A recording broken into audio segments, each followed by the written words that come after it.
And just give me 1 sec just to make sure it's coming through to the account. Sure.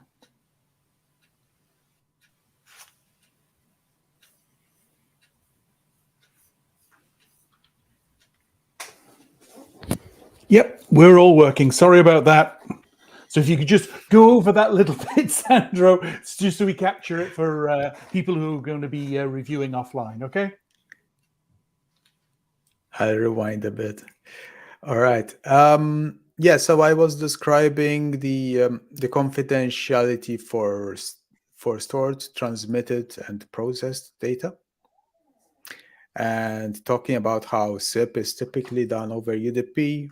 However, it's kind of, if you're a SIP developer, you take it for granted that you do SIP over UDP, but really you forget about the confidentiality. It's you're so used to it.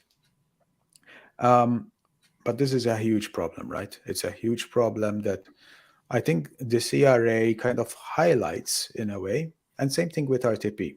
The media is often done over RTP and not SRTP. So that is also plain text. And there is no confidentiality there being provided by either of these protocols. And just to mention an attack that would definitely affect the confidentiality of the media calls, ongoing calls. There's RTP bleed, where attackers receive RTP packets in plain text. And then, so that I could look at something that is more about stored data, I linked to this. So there was an advisory last year which spoke about stored passwords on Cisco phones without any encryption and so on. It's not clear how Cisco fixed this, and it's not clear to me, where do you stop at encrypted storage, right? Well, there are various different ways to do it, but this would fall under confidentiality for stored data. So there's a lot of nitty-gritty. There's a lot of details to be discussed, I'm sure, with regards to this and the CRA requirements. Integrity, in many ways, it's very similar to confidentiality, as in, if you don't have confidentiality, quite often you also don't have integrity. But the two are not the same, of course. One particular attack to mention is RTP inject, where attackers could insert their audio streams. We never did video streams yet. But audio streams, you can inject them into ongoing calls, and this is, of course, affected the integrity of audio calls, for example, phone calls. So those are just examples of integrity, how it may be affected by security attacks. I did not really go into this. Process only data that are adequate, relevant, limited to what is necessary, because it's so vague that I think that connects to GDPR a lot. Mm-hmm. Yes, it does. So you shouldn't have any personal data there if you really don't need it. Mm-hmm. Yep. And then there is the denial of service item in this list, which, denial of service attacks or DDoS attacks and DDoS attack simulation, the DDoS testing is close to heart for us because it is something that we do. It is something that in the past few years we focused on. So we published kind of, instructions. Last TAD Summit in November, we gave a presentation about how to do your own DDoS attack simulation and why you should do that. So that is something very interesting for us. And this is talking about that, right? And the thing is, to put IP communications into perspective, SIP flooding kind of almost always works, especially on systems that have never been tested before. And it always, what I mean by always works is it always causes SIP devices or SIP entities, servers, or even phones to stop processing calls in a reliable way. So that's a very effective attack. And what IP phones do when you flood them with SIP messages, quite often, if you're sending an invite message, then they will start ringing and will not stop ringing until maybe 5-10 minutes that you have stopped the attack. Sometimes they don't stop ringing at all, making them pretty unusable until you unplug and replug the phone if it's a hardware phone. But more interestingly is, of course, the servers, where you affect the whole entire phone system. And this can, of course, be quite detrimental. So, and I think, making phone calls and making video calls and so on and so forth, IP communications is probably falling under essential functions, right? Other attacks on the media servers themselves, not just the signaling, RTP flood and RTP bleed, they both can be used for denial of service attacks. I won't go into that too much, but yes, it's not just the signaling, but also the media servers that can be attacked, and I think fall under this one item here. But the problem is, and I heard this before, is how can they mention this? How can they include this? How can they force us to mitigate denial of service attacks? It's very interesting when it comes to small devices, but I think the idea here is to make this sure not that the device properly works while being attacked, but that it comes back alive after the attack. Exactly. That's exactly. my So way we've of seen looking at this. We've seen devices where when you attack them, they become so unusable. You can't use them anymore. You might need to reset them. Okay. We've seen servers that simply don't come up again until you've cleared up some log files because they run out of space, maybe, and so on and so forth. So there will always be limitations on resources, but there are devices and targets and servers and so on, software, that are much more robust than others. And those are usually the ones that have been tested.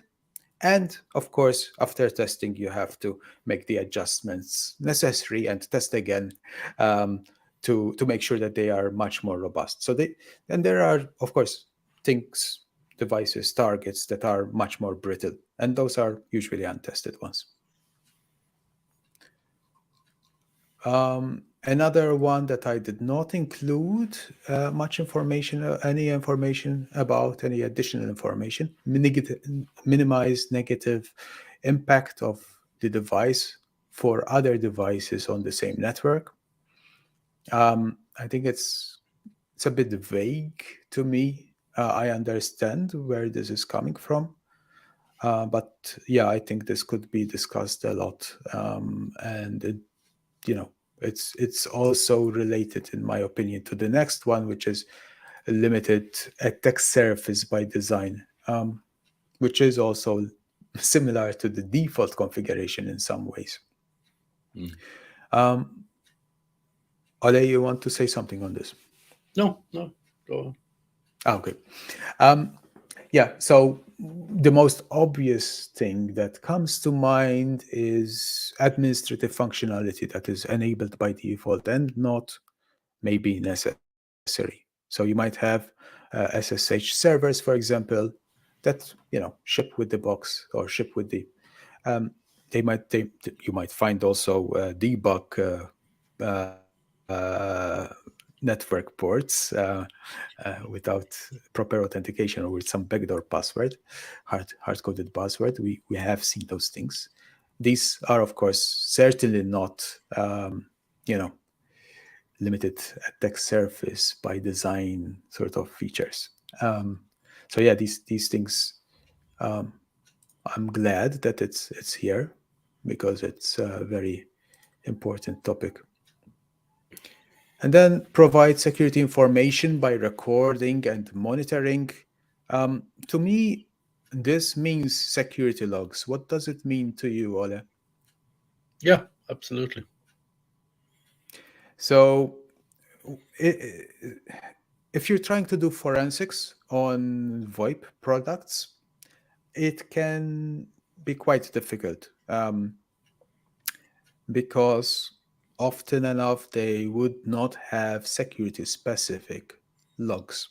I remember, I think Asterisk had come up with a security log, and this is it's an admirable something I like a lot, because security logs and debug logs are different things, and what you usually have in phone systems and so on is called detail records, right?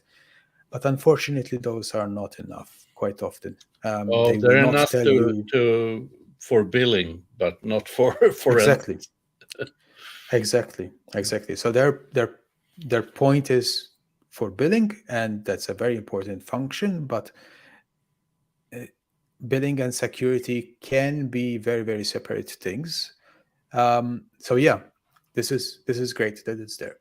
And finally, provide security updates, of course, ideally automatically to fix vulnerabilities. It's a very big topic. But yeah, one thing to mention is that firmware quite often is hard to update. You might have provisioning, so that definitely helps. But another thing that we've seen is, of course, licensing issues with proprietary phone systems in the past, when you want to apply a security protection mechanism, but your license does not allow it, right?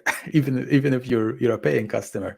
And I'm not going to go into details too much, but this is something that I've seen in the past, and it's very annoying. And I hope that this particular item on the list fixes it. So yeah, that's what I had. This mind map. I hope that it gives a bit of context in terms of IP communications. Something I should mention is, if I'm not gonna say anything more, if you want to get in touch, this is my email address. And of course, yeah, our website and the newsletter that I should plug in, because every month we look at what happened in the last month, and we look at what happened in the real-time communications world, things related to security, and we comment about them, and we publish our newsletter that way. And it's I think it's very valuable to the audience of this meeting. Absolutely. No, I think this was excellent, Sandro. I really like the way it links all those secure by design requirements to all the exploits, and basically, it was a great advert for read the RTC Sec newsletter. Absolutely, it's a good newsletter. I like it a lot. Thank you. So, do we have any other questions from the audience? We have a few more slides. Then I think. Oh yeah, no, don't worry. I know you have some more slides, Ali. I'm not cutting you off. I just want to make sure that we give people the chance to ask some questions on what Sandro presented. Absolutely. And I'm not seeing anything at the moment. Again, Sandro's so easy to get in contact with, so you can always talk to him later. So, Ollie, back to you. Or us. We've gone through the detailed requirements with Sandro's presentation. That was, I really love mind maps, so that was good. But I want to highlight a few other things. The SIP standard is over 20 years old, and the working group in IETF has very, very little energy. Almost everyone has moved to cooler areas in the IETF. So SIP over TLS is poorly defined. I refer here to a presentation I made in 2019 when I tried to fix this and get some energy in the IETF to fix it. But SIP over TLS is really poorly defined. Certificate usage and validation is poorly defined again. Client usage, client certificate usage is not defined at all, which is very interesting. That would be one way of handling security authentication from IP phones. So in most of the implementations, web standards are used, but that has quite a negative impact. It's better than nothing. It's opportunistic security, but it's not the SIP way. So we really need to look into that. And as Sandro said, we have a lot of implementation issues. And we haven't seen any S-bombs for IP phones. And at least I have plenty of phones where there are no firmware updates anywhere available. And for open source servers, I'm as a former member of the Asterisk open source community, I'm proud to say that we early, when Asterisk became a success story, we got a lot of security researchers helping us finding vulnerabilities. And it's a mutual understanding that they help us, we help them. But we got a very good and well-documented vulnerability handling process in place. We learned a lot, and I think that process is still working very well for Asterisk. And of course, we have a lot of CVs. We had a lot of CVs in my time, but we learned from everyone. We updated development guidelines. We discussed if the same issue was somewhere else in the code, and we fixed that part. But for other products, well, it's not as clear as I see in Asterisk. I could be wrong. OpenSIPs have recently published a very, very interesting audit done by Sandro and the gang around him in the Enable Security. That audit is very, very interesting reading. You learn a lot. And they have published some CVs. I hope they will get a new process in place now and continue doing that. Kamailio has a few old CVs. We have a security policy there, but there are very few CVs filed, so the development team hasn't got the practice to work with security issues and vulnerability handling. FreeSwitch, as pointed out by Sandro, they have a short security policy on how to report vulnerabilities published on GitHub. I couldn't find anything else. And a few old advisories reported by Sandro and team, but nothing after that, which I don't really believe is the case. But it seems like either the community or researchers isn't interested, or they haven't got an active process here. There were some, let me interrupt. There were some new reports recently, actually, which affected Sophia, the library, the SIP library. Okay. And they did handle that. It took a while, and it was a strange communication. It's a different GitHub repo, so. Yes, now that these things need to be better advertised and so on. We are trying to do our best by including these details in our newsletter. So right now, I think our newsletter seems to be the best place to look for these things. Absolutely. But what I'm trying to say here is that all of us in the open source world needs to do this better. And the Open Source Security Foundation is going to help us with publishing templates and scorecards and other things to help us do better. I mean, one of the things they require is peer review of commits. They also require us to have make sure that everyone, for instance, on GitHub, have two-factor authentication on their accounts, and so on and so forth. Small things, but combined together, securing the supply chain.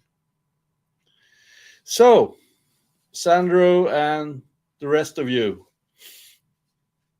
that are here in this conference, let's discuss what do you think is the current state? And do we trust the vendors to fix this in time? So will we have a shortage of IP telephone? Should we buy them now and put them on in our warehouse, but we can't deliver them to customers, just for ourselves then. Are the open source servers where they need to be? Are the standards complete? Are we ready for the CRA in this world? What do you think? Turn on your microphones, your video, and let's see what happens. Sandro, you can start while the rest is preparing. Well, I certainly think there's a lot of work to be done.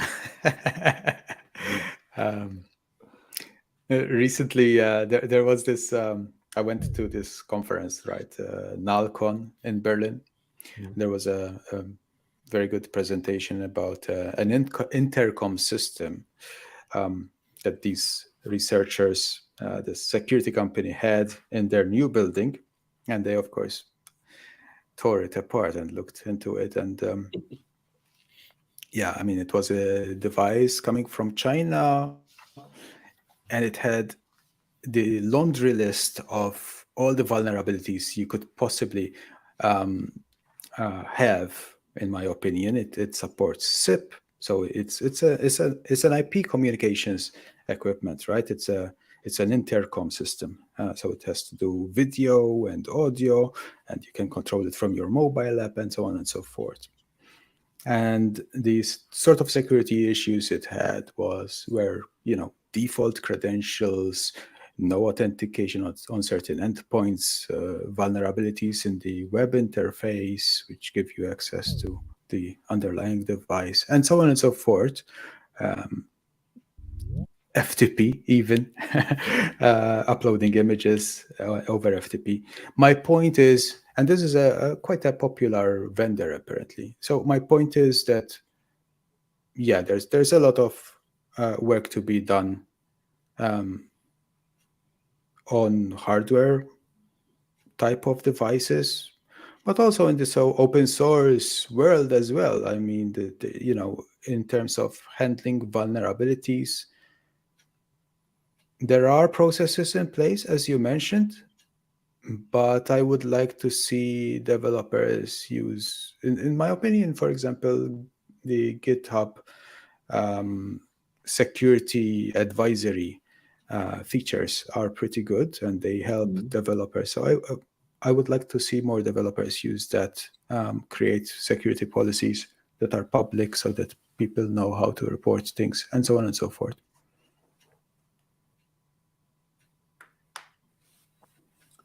The floor is open, friends. Yeah, and I'm just going to come back to the timeline for CRA.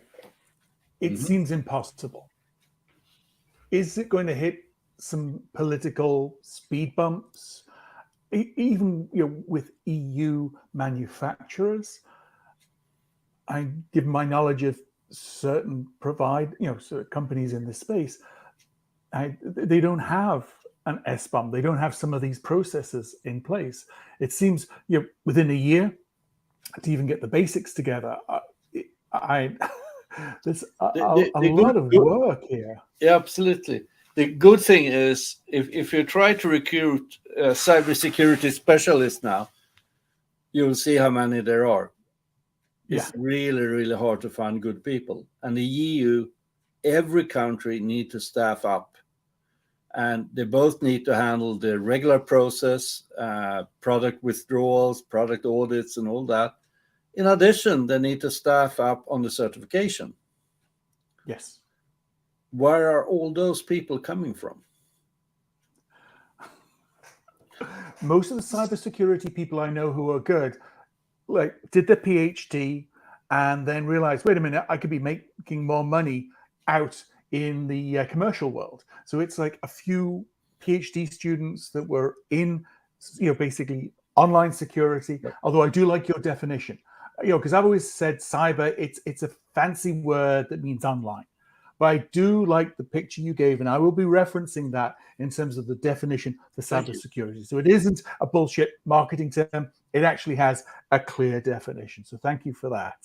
But there's just PhD students are the few that I see that are good, that can deliver in this space. Yep.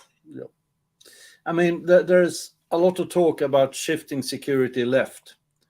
in many development process now, we bring in people like Sandro with police uniforms that inspect a product at the end before release.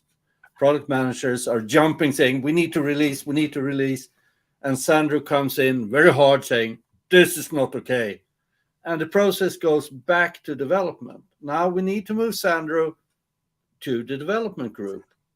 But then we need people exactly like Sandro here, who are calm, educational, can explain, and have patience and work with developers.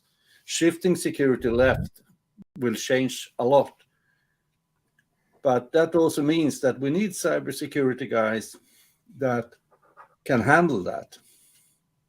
Yeah. It's really fun to be pen testers and security testers and test after the release. But part of the process is equally important here.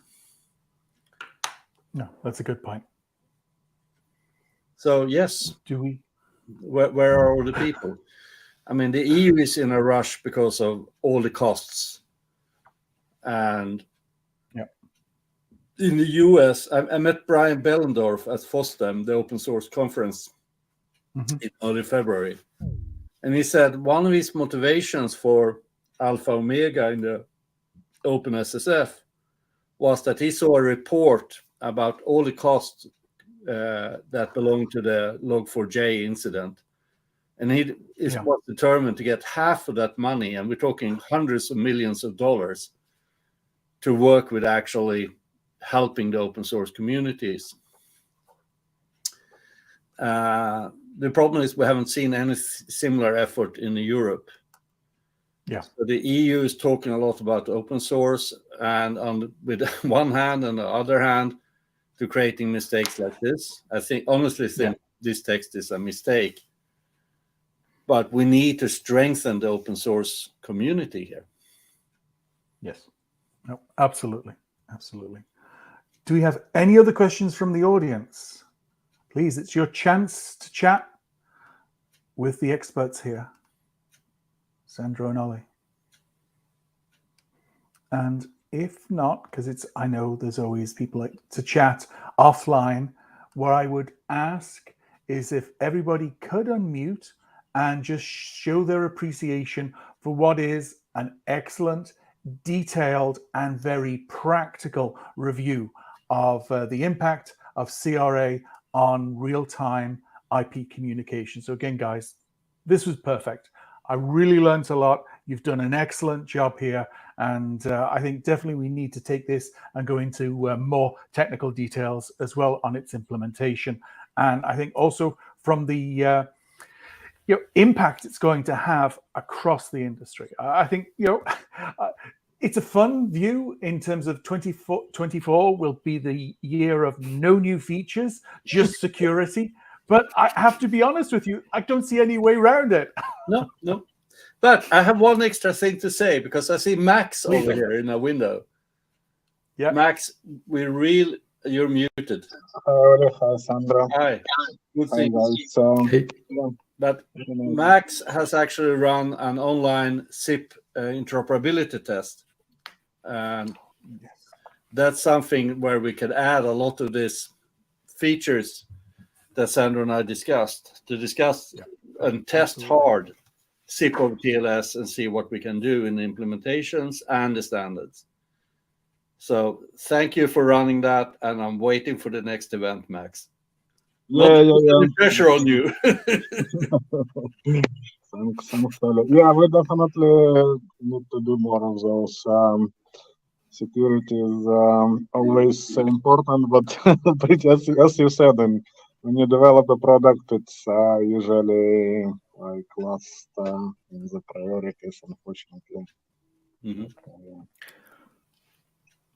When security becomes part of how you develop the product, then it's not that very expensive thing that you do at the end, right? And it's gonna be a bummer because it's gonna stop you from publishing your product, right? From pushing it out.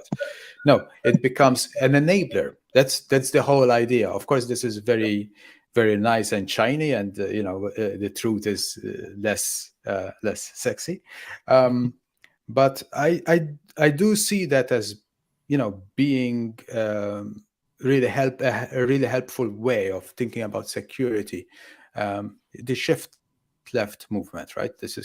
It kind of makes sense in many cases.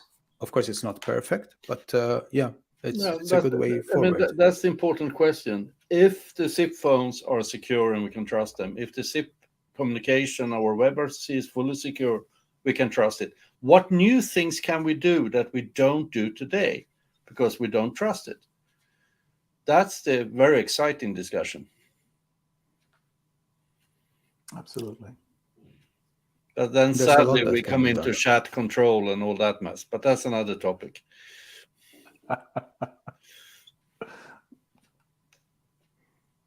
Cool. So what I would suggest, given we've been going now for an hour and a half, so I think everybody has reached that point. But again, I would just like to say, Olle, Sandro, an excellent presentation in helping us all understand the impact of the EU's CRA, but also all those practical examples just to show the gap that exists and the work that needs to do. And I think for me, it's what both Olle and Sandro, you both said, is shifting security left. I think this, we need to keep banging the drum on that. But I think the regulations that we're seeing being put in place by both the EU and over here in North America will force that. Definitely, if you've got somebody looking at what they should be doing next after they've been laid off from Amazon or Meta, it's cybersecurity. And it'll be interesting to see how we can bring this into TAD hacks. Absolutely. No, I agree. We should discuss that further because we're planning on that, and I'll be announcing it in April, the TAD Hack and TAD Summit plans for October. But again, thank you, everyone, and wishing you all a great evening. Thank you. Thank you very much. Bye-bye. Thanks, everyone. Thank you, everyone. Thank you, Olle.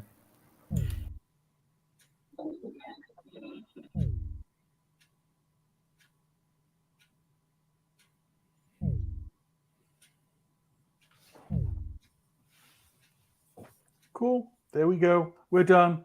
This was excellent, guys.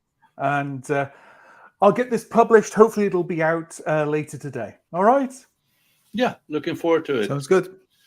Take care. Bye-bye. Thank you. It was very fun Thanks, working with you, Sandro. Same here. We'll do it Let's again. do this again. But now it's dinner time. So take care. Bye now. Bye-bye.